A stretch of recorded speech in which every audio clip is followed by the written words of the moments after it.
Je reçois aujourd'hui Monsieur Ramazani, spécialiste en gromologie, qui va nous expliquer certains mots. Monsieur Ramazani, bonjour. Bonjour mon frère. Je commence tout de suite. Qu'est-ce qu'un mammifère? Un mammifère, c'est un animal qui mange du fer. Un exemple, s'il vous plaît. La rouille. Deuxième question, monsieur. Voilà, je suis là. Qu'est-ce qu'un vivipare? Un vivipare, c'est un animal qui vit à part. Exemple, monsieur. Satan. Parce que... Il vit à part. Satan n'a pas camarade. Toi, tu es enfant de Satan? Non. Nous sommes tous les enfants de Dieu. Qu'est-ce qu'un invertébré? Un invertébré, c'est un animal qui n'a pas de os. Ouais, ça aussi, je savais. Exemple. Maman Hein. n'a pas de os. Merci. Qu'est-ce qu'un gaz? Un gaz, ça dépend. C'est un mot qui s'emploie dans deux contextes. Premier contexte. Premier contexte. Tu as diarrhée. Tu es pressé, tu s'en vas au WC. Oui. Quand tu ouvres WC, premier vent qui te frappe, c'est un gaz.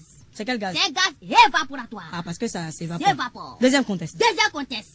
Un voleur, il a volé. Oui. Tout le monde est derrière lui. Policier court derrière lui. On dit, olé, Olé, attrapez, olé. volé, attrapez. Il gaze. C'est quand il fait, il gaze. Ça, c'est un gaz échappatoire. Parce qu'il s'enfuit. Il s'échappe. Tout à fait.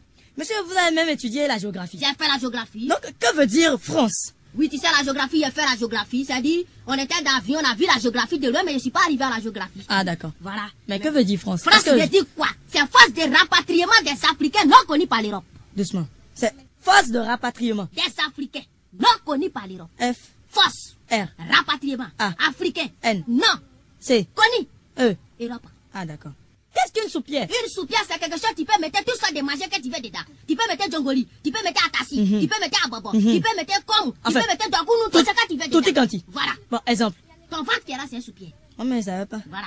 Qu'est-ce qu'un miroir? Un miroir, c'est un objet que tu peux te voir dedans. Oui, naturellement. Oui. Exemple. La photo. Photo. Oui, photo. Il y a une photo de... Ah, j'ai pas parlé. Quand tu prends ton photo, tu te vois pas dedans. C'est bon, c'est bon. Quand deux verbes se suivent. Le second se met à l'infinitif. Exemple. La poule ici, son poussin. Où est le verbe? Mais tu vas pas qu'ici. Toi-même, faut imaginer qu'ici, son camarade. On dit la poule ici, son poussin. Poussin devant la poule ici. Donc, deux verbes ici, le second met à l'infinitif. Je ne dis plus rien. Monsieur, ah, vous avez trouvé des solutions. Voilà. Et parmi ces solutions, vous avez trouvé une solution pour les personnes qui tombent souvent malades et qui meurent de coups de maladie. Voilà, il a trouvé une solution pour les gens qui veulent le coup de maladie. Parce qu'il a vu que les gens, ils ont foutaise. Voilà, ils ont foutaise. Quelqu'un qui a mal dans les yeux, vous lui piquez dans la fesse. Tant médicament va prendre pour monter dans les yeux, mais les yeux, il va casser, il peut mourir. Quelqu'un qui a mal dans le dent, vous piquez dans la fesse. Tant médicament va prendre pour monter, pour arriver dans son dent, mais son dent, il va pourrir. C'est pour ça, moi, il a dit quoi? J'ai dit, à partir d'aujourd'hui, quelqu'un qui a mal dans les yeux, piquez dans les yeux. Directement. Qui a mal dans le dent, piquez dans le dent. Directement. On appelle ça guérison instantanée. Instantané. Blanc. Ah, bon, avant dernière question. Voilà. Qu'est-ce qu'un objet transparent? Un objet transparent, c'est un objet à travers lequel tu vois de l'autre côté. Exemple. Grillage. Attends, grillage c'est carrelé. Comment c'est transparent? Mais quand tu es ici et puis on met grillage devant toi, si tu vois pas la maison qui est là-bas.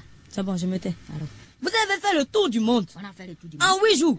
Voilà, comme moi, là. Et vous avez même enseigné l'anglais en Amérique Mais j'ai enseigné l'anglais en Amérique pendant 8 heures. pendant 8 heures. Donc, moi, je suis étonné. Voilà. Donc, je vais vous poser certaines questions. Il n'y a pas de problème. 1 en anglais, One. 2 en anglais, C'est tout. 5 en anglais, C'est five. 10 en anglais, C'est 10. 20, 10, 10. 30, 10, 10, 10. 50. 10, 10, 10, 10, 10. Et 1000 alors.